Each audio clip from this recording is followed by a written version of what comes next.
Welcome to the Success with Jewelry podcast, where we invite you inside our conversations about business success and marketing for jewelry designers and entrepreneurs. We're Laryssa and Liz, jewelry marketing experts with a combined 16 years of experience in jewelry marketing and proven track records in helping jewelry brands meet their goals. When you listen to or watch this podcast, you get an intimate and exclusive peek behind the curtain of all the things you wish you could know about earning success in this industry. Welcome to episode 79. In this episode, Laryssa and I are going to talk about what's going on with Instagram. We'll share the current best practices.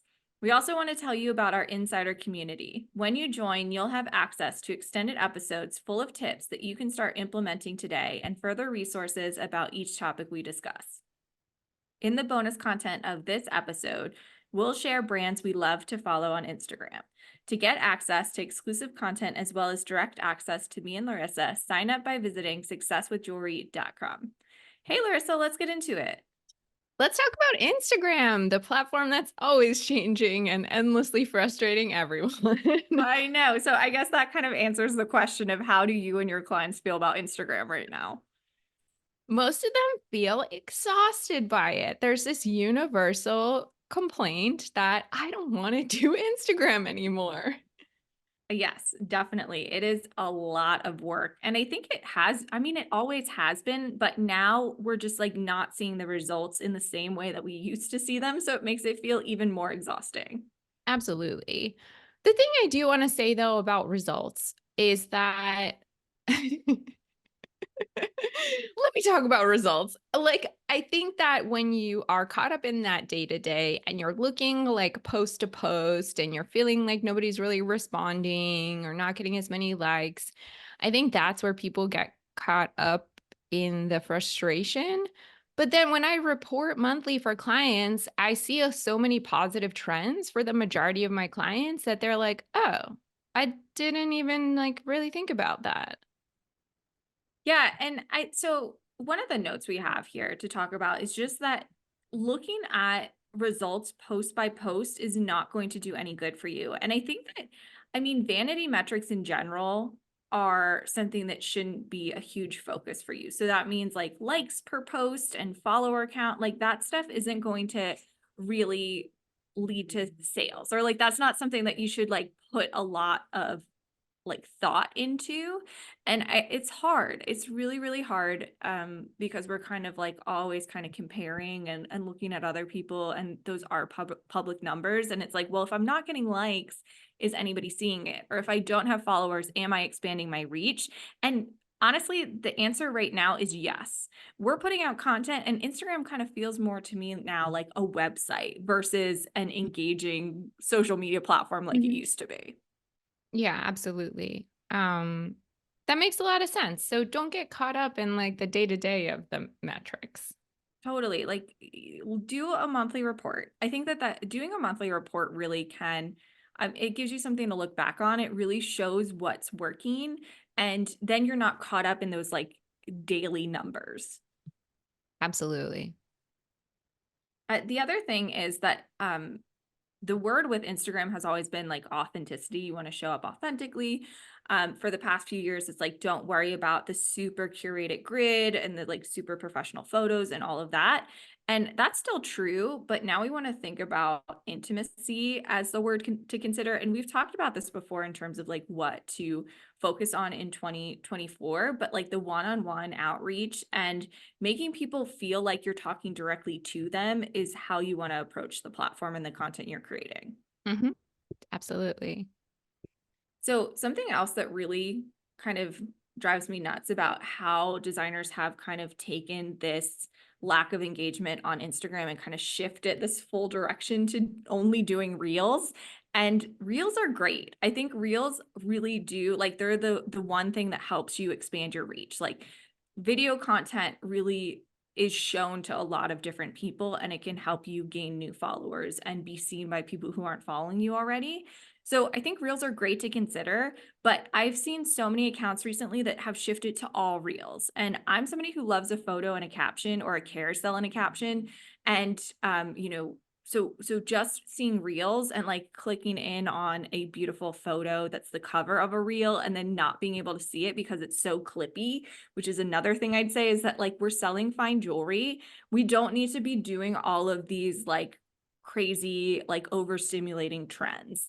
Well, I know we're not all selling fine jewelry, but we're selling jewelry. We don't need to be doing all of these like overstimulating trends. We don't need to be using trending audio necessarily. We don't need to have all the clips and flashes and things. Mhm. Yeah, that's such a great point, Liz. I've been doing a lot of like social audits lately. So I've been looking at a lot of 90-day data for clients. And there are two examples I saw that like stand out in my head. So there's like one client that posts almost no reels. They like primarily post single photo posts, occasionally carousels, and they have amazing engagement, like what people would hope for to have on Instagram. And I'm just like, you do you, like keep doing what you're doing. I don't want you to change anything if you don't want to. But then there's another client, their 90-day data, it's like 70 to 80% carousels and single photo posts, and there was maybe like 30% reels. But when you compare the reach and engagement of those like handful of reels they posted versus the reach and engagement of the like dozens and dozens of photos and carousels, like they were getting like 3 times more a bang for the buck on the reels. And so for that client, I would definitely say, like you said, don't go totally to reels. But if you're getting frustrated about Instagram and you hate posting, like why would you post 50 photos and 3 reels when the reels are getting you for your account so much more of a bang for your buck? And that's why it's really important to know your numbers.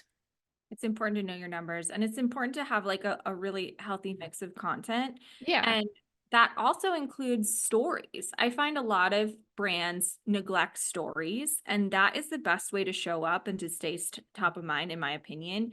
Direct messages, according to the head of Instagram, are the fastest growing portion of the platform. And it really aligns with this idea of intimacy. It aligns with this idea of one-on-one outreach and direct outreach. That is really something to focus on this year. So stories is something to really include in your strategy.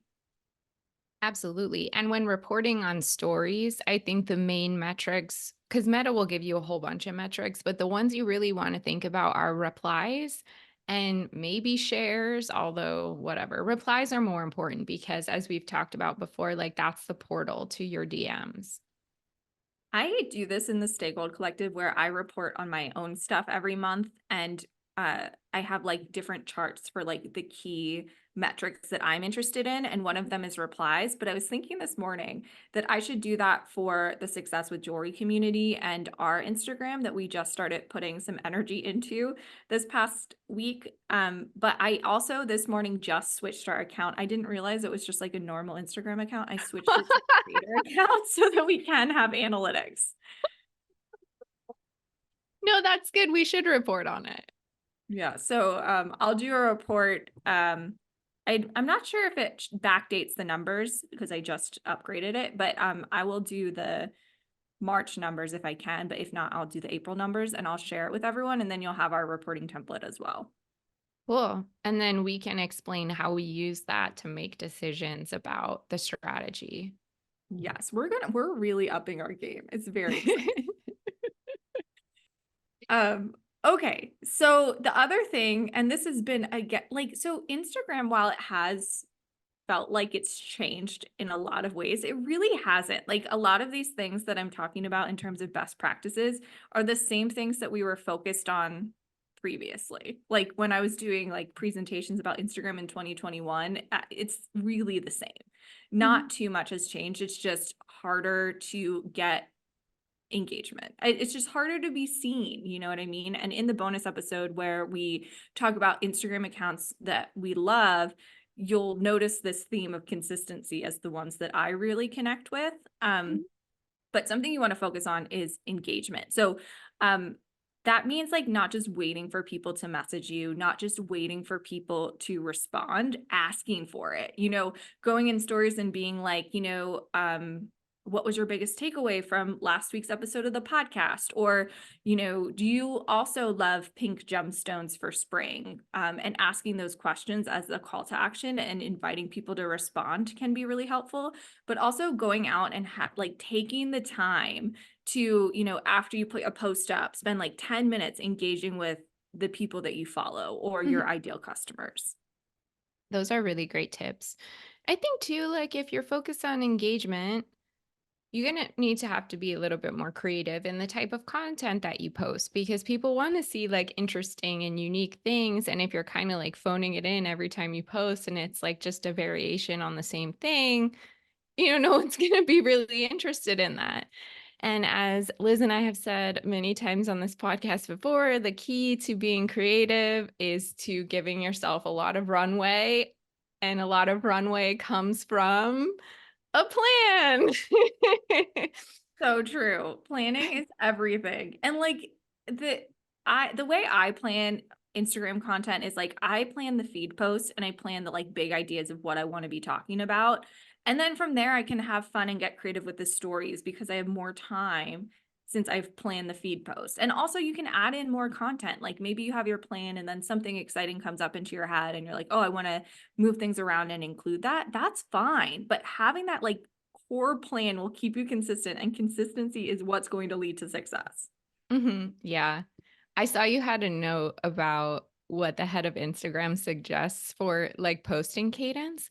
I just noticed like literally last week when you log into Meta Business Suite and you go to your insights, there's like a weekly checklist that Meta gives you. And it's like, this week you should post like 2 Instagram posts, da da da da da da da da da. It's like a brand new feature. And they're really just trying to get you to advertise and boost, but it was kind of interesting that they're trying to guide you of like what they think is the best cadence for your account. I think that they are trying to help. You know, I think that oh man. So the head of Instagram is Adam Masori. And we can put his Instagram link in the show notes, but he's worth following because I think he does try to help. I also love following Eva Chen. She's like the head of fashion partnerships or something like that at Instagram, and she'll give out some tips sometimes too. She I find hard to emulate because she is constantly sharing her personal life. She's posting, I mean, her stories that she posts like 10 stories a day at least. And not everybody can like do that. You know what I mean? So I think that um where am I going with this? I think you need to figure out what works for you. So actually what the head of Instagram suggests, and this I saw maybe a few weeks ago or a couple months ago even, so it could have shifted since then, Mhm. but he suggests 3 posts per week, 3 posts in the feed per week. And then, and that could be carousel posts, you know, single image posts or reel, and then also 2 to 3 stories per day. And I kind of agree with this cadence because, it's something I'm noticing. You're getting more engagement from stories, especially when you're really consistent with it. And so we recorded an episode for this podcast that's coming out right before this one. So you will have heard it already, but where we do a an audit on our own social media, and we came up with a lot of ideas during that session. And I'm like, I'm going to be posting on Instagram. We're going to take control of our marketing and do better. And so this week I posted 4 times, and I put together a like a consistent plan and series that I can keep doing. So I can do 4 posts a week and I will know what those will be without having to like reinvent the wheel. And I'm also going to show up in stories and like ask for engagement more frequently because that's one of our goals.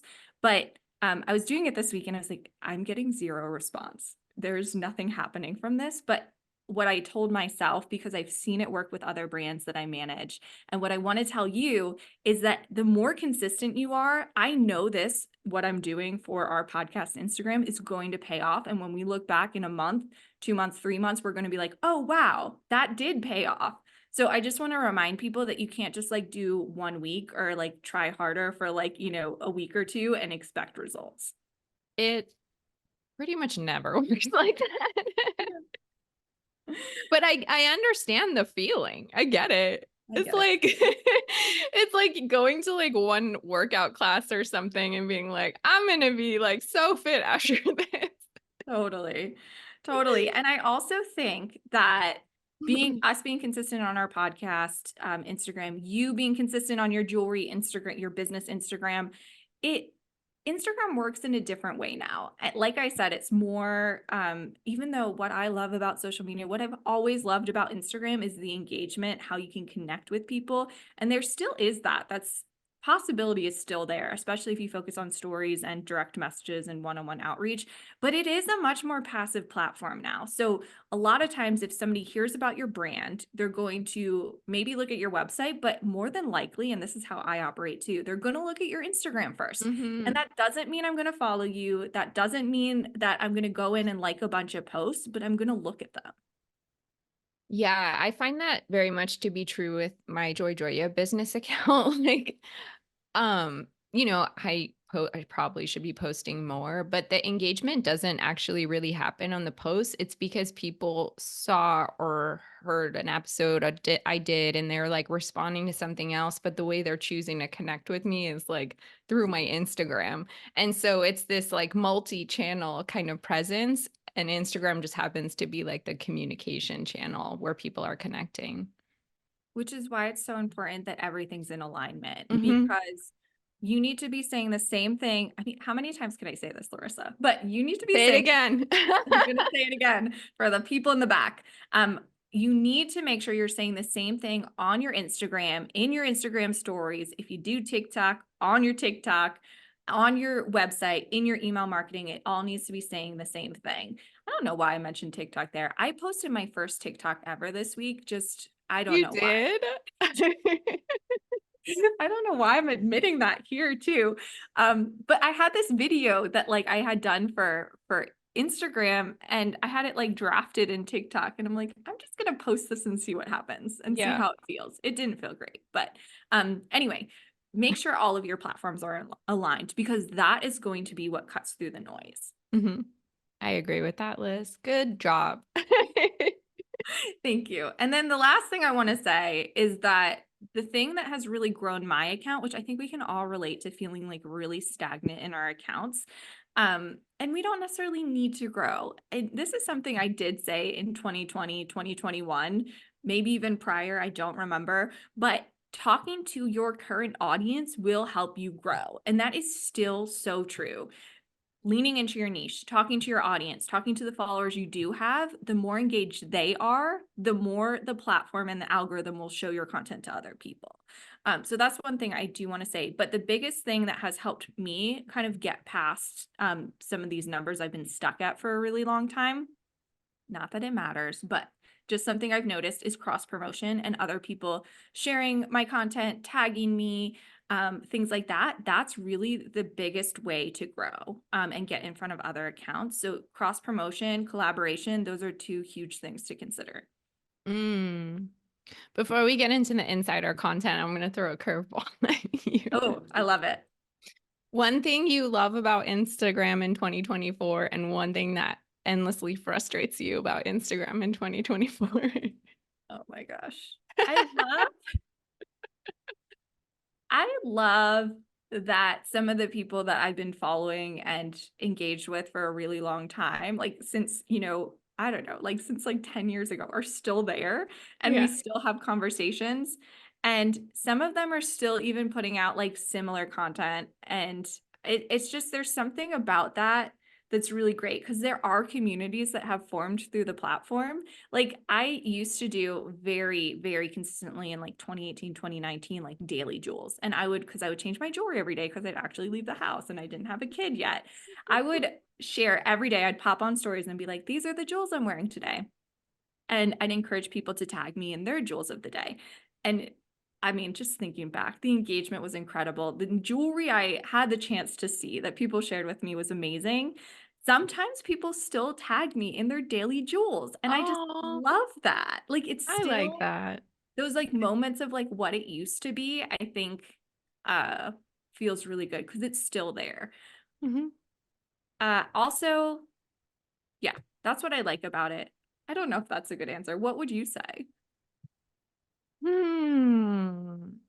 I love that it can be such like a casual platform full of authenticity in a way you can't really get anywhere else. Especially with video content. I mean, I agree with you. There's nothing better than like a nice photo, but like, I don't know, video kind of gives you a glimpse into jewelry in a way you might not see elsewhere unless you were like experiencing it in person.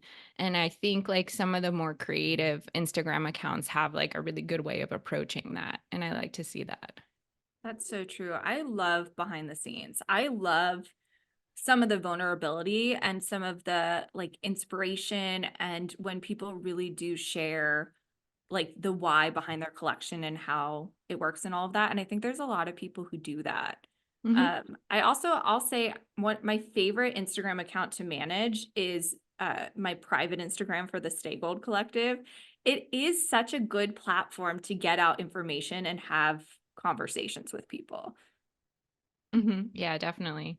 What's the thing that frustrates you? What frustrates me is just how I mean, this is everybody feels this, but how you're putting out content and you have these followers and they're not seeing it. And how when I go on, I don't see content from the people I'm following. And that's just beyond frustrating. And I don't understand why. I think that I have a rather large following because I was an early adopter, and a lot of them have people who are following me are probably at this point like have left the platform, aren't on it anymore. So they could be ghost accounts, they could be like bots, they could be whatever. I don't know. Because I have very low engagement, even though I have a pretty decent, follower count. Hmm. But I don't understand. I just want to see content from the people I'm following. And I don't understand why that is such a hard concept. That makes a lot of sense. I know the feed is like all sponsored now, or it's suggested. And I'm like, I don't want to see 90% of this stuff. I know. I also really am frustrated by how you click on one thing, like for example, you click on a post about like Travis and Taylor, and then your whole explore page is Travis and Taylor. And it's like I didn't need all of this, you know? So true. Yeah. One How thing about I don't like too, I don't see this as much on my feed that's mostly jewelry, but in my personal, the I forget what you call it. I guess they're like collaborative posts where like two people are the creators.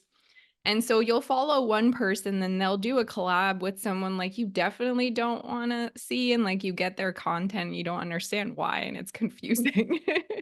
that can be confusing. I've been doing a lot of collaborative posts recently just because it's easier.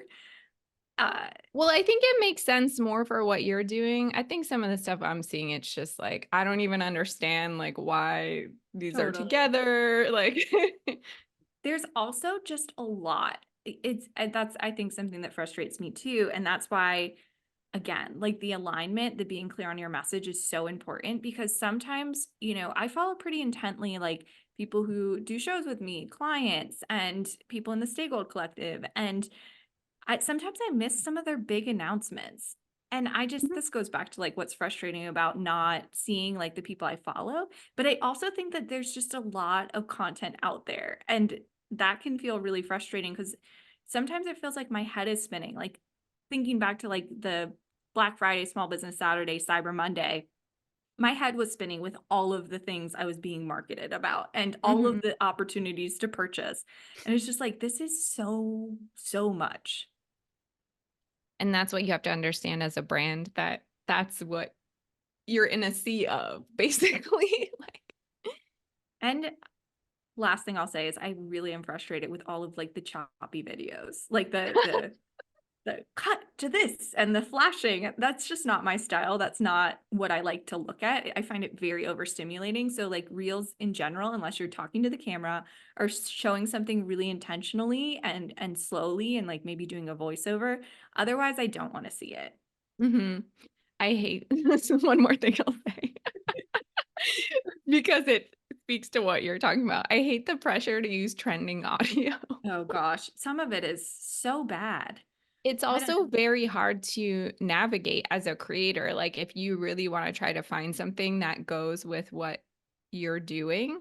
And then what ends up happening is a lot of Instagram content ends up being same because people then are just using the trending audio templates, and it's then we get thousands and thousands of posts that are kind of variations on one thing, you know?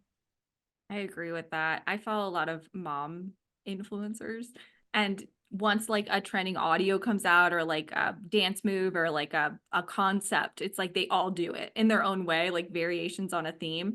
And it's fine, but it's like, why am I watching this like same video for like the fifth time?